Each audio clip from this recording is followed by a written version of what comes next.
அனைவருக்கும் அன்பான வணக்கம். இந்த வீடியோவில் நாம் இந்த 2024ஆம் ஆண்டின் புத்தாண்டு ராசி பலன்களை பார்க்கலாம். நிகழும் ஸ்ரீ மங்களகரமான சோபகிருது வருடம் தக்ஷாயனம் காலம் ஹேமந்த் ரிது மார்கழி மாதம் 15ஆம் தேதி 1 ஜனவரி 2024 திங்கட்கிழமையும் கிருஷ்ணபக்ஷி பஞ்சமியும் மகம் நட்சத்திரமும் நமோ யோகமும் கௌலவ காரணமும் சித்த யோகமும் கூடிய சுபயோக சுபதினத்தில் உதயாதி இரவு 12 மணிக்கு கன்யா லக்னத்தில் ரிஷப நவாம்சமும் மகர திரிகோணமும் கொண்டு இந்த ஆங்கில புத்தாண்டு பிறக்கின்றது. மகம் நட்சத்திரம் சிம்ம ராசி கன்னி லக்னத்தில் புத்தாண்டு பிறக்கின்றது. பிறக்கும் புத்தாண்டில் அனைவரும் சீரும் சிறப்புடனும் ஆயுசுடனும் ஆரோக்கியத்துடனும் அனைத்து விதமான சேமங்கள் பெறவும், திருமணம் கைகூடி வரவும், சந்தான பாக்கியம் கிடைக்கவும், நல்ல வேலை அமையவும், வெளிநாடு பயணம் இனிதே பெறவும், வீடு மனை வாகனம் அமையவும், ஆண்டின் தொடக்க நாளில் இறைவனை திருக்கோவில்களில் சென்று வழிபாடு செய்து வருவது நல்லது.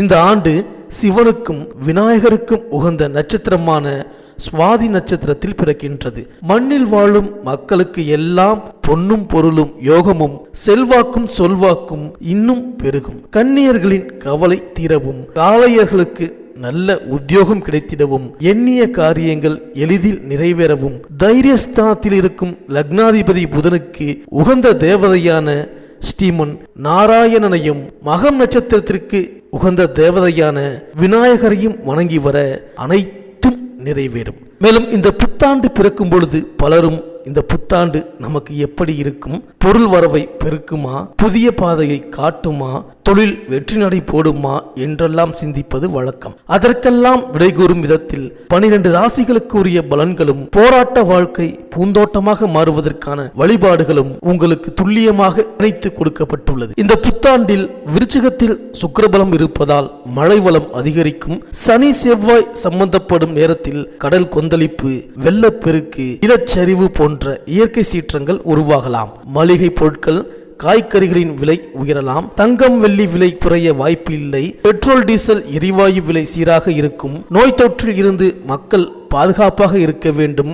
தேர்தல் களம் சூடுபிடிக்கும். ஜோதிட சாஸ்திரத்தில் சனி பகவானை ஆயுள்காரகன் என்றும் அழைப்பார்கள். தராசு சின்னம் கொண்ட துலாம் ராசியில் அவர் உச்சம் பெறுவதால் அவரை நீதிமான் என்றும் நியாயவான் என்றும் சொல்வது வழக்கம். அவர் ஆதிக்கத்துக்கு உரிய ஆண்டு என்பதால் நீதிக்கும் நியாயத்திற்கும் முக்கியத்துவம் கிடைக்கும். இந்த ஆண்டு பல நல்ல சம்பவங்கள் நடைபெறலாம். கும்பராசியில் தற்சமயம் சனி பகவான் சஞ்சரிப்பதால் குடமுழுக்கு விழாக்கள், ஆலய திருப்பணிகள் நடைபெறும். ஆன்மீக நாட்டம் அதிகரிக்கும். ஆன்மீகம், ஜோதிடம், பத்திரிகை, எழுத்துக்கலை, கணிப்பொறித்துறை, இரும்பு இயந்திரத்துறை ஆகிய துறைகளில் மிகுந்த வளர்ச்சியும் அதில் பணியாற்றுபவர்களுக்கு யோகமும் தரும் விதத்தில் இந்த ஆண்டு அமையப் போகின்றது. சனியின் பாதிப்பிலிருந்து விடுபட விநாயகர், அனுமன், சனி பகவானை வழிபடுவது நல்லது. இந்த 2024ஆம் ஆண்டு தொடக்கத்தில் கிரகங்களின் சஞ்சாரத்தை பார்த்தால் மேஷத்தில் குரு, சிம்மத்தில் சந்திரன், கன்னியா ராசியில் கேது, விருச்சிகத்தில் புதன் சுக்கிரன், தனுசு ராசியில் சூரியன் செவ்வாய், கும்பராசியில் சனி, மீனராசியில் ராகு என 2024ஆம் ஆண்டின் தொடக்கத்தில் கிரகங்கள் சஞ்சரிக்கின்றன. 1/5/2024 புதன்கிழமை மாலை 5:21 மணிக்கு கார்த்திகை நட்சத்திரம் 2ஆம் பாதத்தில் ரிஷபராசிக்கு குரு பகவான் பெயர்ச்சியாகின்றார். மேலும் குரு பகவான் 15/10/2024 முதல் 31/12/2024 வரை ரிஷபராசியில் வக்ரம் பெற்று சஞ்சரிக்கின்றார். மேலும் சனி பகவான் வருகின்ற 19/6/2024 முதல் 4/11/2024 வரை கும்பராசியிலேயே சனி பகவான் வக்ரம் பெறுகின்றார். இந்த கிரகங்களின் சஞ்சாரம் மற்றும் மாற்றம், அதிசாரம், வக்ர பெயர்ச்சியின் காரணமாக இந்த 2024ஆம் ஆண்டு உங்களுக்கு என்னென்ன பலன்களை தரப்போகின்றது, நீங்கள் செய்ய வேண்டிய பரிகாரங்கள் என்ன என்று இந்த வீடியோவில் பார்க்கலாம். அனைவருக்கும் இனிய புத்தாண்டு நல்வாழ்த்துக்கள். சுக்கிரனை ராசி அதிபதியாக கொண்ட துலாம் ராசி அன்பர்களே, இந்த புத்தாண்டு பிறக்கும் பொழுது குருவின் பார்வை உங்கள் ராசியில் பதிகின்றது. சனி பஞ்சமஸ்தானத்தில் இருக்கின்றார். எனவே தொட்ட காரியங்களில் வெற்றி கிடைக்கும். திடீர் பணவரவு மனதை மகிழ்விக்கும். பஞ்சமஸ்தானத்தில் சனி இருப்பதால் பிள்ளைகள் வழியில் நல்ல சம்பவம் நடைபெறும். மேலும் சனி பகவான் உங்கள் ராசிக்கு 5ஆம் இடத்தில் சஞ்சரிக்கின்றார். இதன் காரணமாக நல்ல மாற்றங்கள் வரப்போகின்றது. இல்லத்தில் சுப நிகழ்ச்சிகள் ஒன்றன் பின் ஒன்றாக நடைபெறும். பிரிந்து சென்ற உறவினர்கள் பிரியமுடன் வந்து இணைவார்கள். செய்தொழில் எதுவாக இருந்தாலும் முன்னேற்றம் கூடும். பிள்ளைகள் உங்கள் குணமறிந்து நடந்து கொள்வார்கள். அவர்களின் கல்வி முன்னேற்றமும் கடல் தாண்டி செல்லும் வாய்ப்பும் சிறப்பாக அமையும். உத்தியோகத்தில் உள்ளவர்களுக்கு உயர் பதவி உண்டு. இனிமை தரும் விதத்தில் இடமாற்றமும் அமையும். மேலும் உங்கள் ராசிக்கு 5ஆம் இடத்தில் சஞ்சரிக்கும் சனி பகவான் 2, 7, 11 ஆகிய 3 இடங்களையும் பார்க்க போகின்றார். இதன் விளைவாக பணப்புழக்கம் நன்றாக இருக்கக்கூடும். பாராட்டும் புகழும் அதிகரிக்கும். மனதிற்கு இனிய சம்பவங்கள் உங்கள் குடும்பத்தில் நடைபெறும். உங்கள் இல்லத்தில் கெட்டிமேளம் கொட்டும் வாய்ப்பும் கேட்ட இடத்தில் உதவிகளும் கிடைக்கும். அதிகார பலம் பெற்றவர்கள் நட்பாவதால் சில காரியங்கள் கைகூடும். மேலும் சனியின் பார்வை 7ஆம் இடத்தில் பதிவதால் தம்பதியர்களுக்குள் இருந்த கருத்து வேறுபாடு அகலும். திருமண முயற்சிகளில் இருந்த தடை விலகும். பெண் பிள்ளைகளின் சுப சடங்குகள், படித்து முடித்தவர்கள் பட்ட மேற்படிப்பிற்காக வெளிநாடு செல்லும் வாய்ப்பு போன்றவை இந்த காலத்தில் கைகூடும். வாழ்க்கை துணைக்கு வேலை கிடைத்து உதிரி வருமானங்களும் உண்டு. மேலும் சனியின் பார்வை 11ஆம் இடத்தில் பதிவதால் லாபஸ்தானம் புனிதமடைகின்றது. தொழில் வெற்றி நடை போடும். பங்குதாரர்கள் பக்க பலமாக இருப்பார்கள். பணிபுரியும் இடத்தில் இருந்த பிரச்சனைகள் படிப்படியாக அகலும். புதிய வாகனங்கள் வாங்கி பயணிக்கும் வாய்ப்பும் கைகூடும். மேலும் இந்த புத்தாண்டின் தொடக்கத்தில் உங்கள் ராசிக்கு 6இல் ராகுவும் 12இல் கேதுவும் சஞ்சரிக்கின்றார்கள்.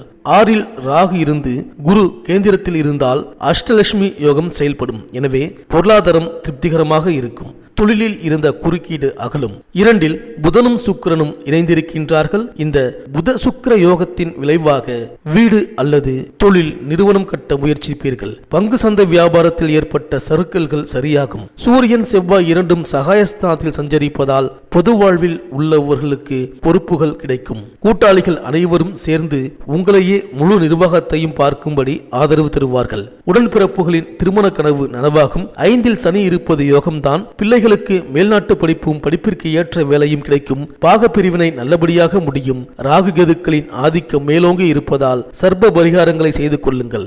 மேலும் இந்த புத்தாண்டின் தொடக்கத்தில் உங்கள் ராசிக்கு 7ஆம் இடத்தில் இருக்கும் குரு பகவான் உங்கள் ராசியை பார்க்கின்றார். அவரது பார்வை 1, 3, 11 ஆகிய இடங்களில் பதிகின்றது. ஆரோக்கியம் சீராகி ஆனந்தப்படுத்தும். அதிகார வர்க்கத்தினரின் ஆதரவோடு புதிய முயற்சிகளில் வெற்றி காண்பீர்கள். 7இல் குரு இருப்பதால் வாழ்வில் வசந்தம் வரும். உடன்பிறப்புகள் உங்கள் குணமறிந்து நடந்து கொள்வார்கள். இதுவரை நஷ்டத்தில் சிக்கியிருந்த தொழில் இப்பொழுது லாபத்தில் இயங்க தொடங்கும். மேலும் 1/5/2024 அன்று கார்த்திகை நட்சத்திரம் 2ஆம் பாதத்தில் பயிற்சியாகும் குரு பகவான் ரிஷபராசிக்கு செல்கின்றார். அங்கிருந்து 2, 4, 12 ஆகிய இடங்களை பார்க்கின்றார். எனவே குடும்பஸ்தானம் பலப்படுகின்றது. கொடுக்கல் வாங்கல்களில் திருப்தி இருக்கும்.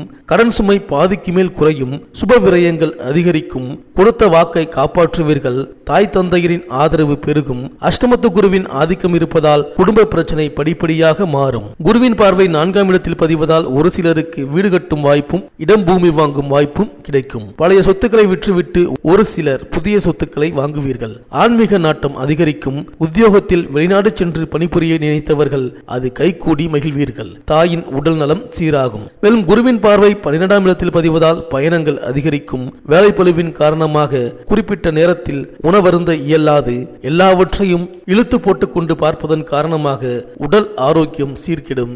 உத்தியோகத்தில் திடீர் மாற்றங்கள் வந்து சேரும். அசையா சொத்துக்கள் வாங்குவதில் ஆர்வம் காட்டுவீர்கள். பிறரை நம்பி ஒப்படைத்த பொறுப்புகள் நடைபெறாமல் போகலாம். பொது வாழ்வில் ஈடுபட்டு இருப்பவர்களுக்கு பொறுப்புகளில் மாற்றம் உண்டு. வியாழந்தோறும் குருகவசம் பாடி குருவை வழிபடுங்கள். மேலும் உங்கள் ராசிக்கு 6ஆம் இடத்தில் ராகுவும் 12ஆம் இடத்தில் கேதுவும் சஞ்சரிக்கின்றார்கள். எனவே எதிரிகள் விலகுவார்கள். எதிர்பார்த்த உத்தியோகம் கிடைக்கும். தொழில் முயற்சிக்கு நண்பர்கள் உறுதுணையாக இருப்பார்கள்.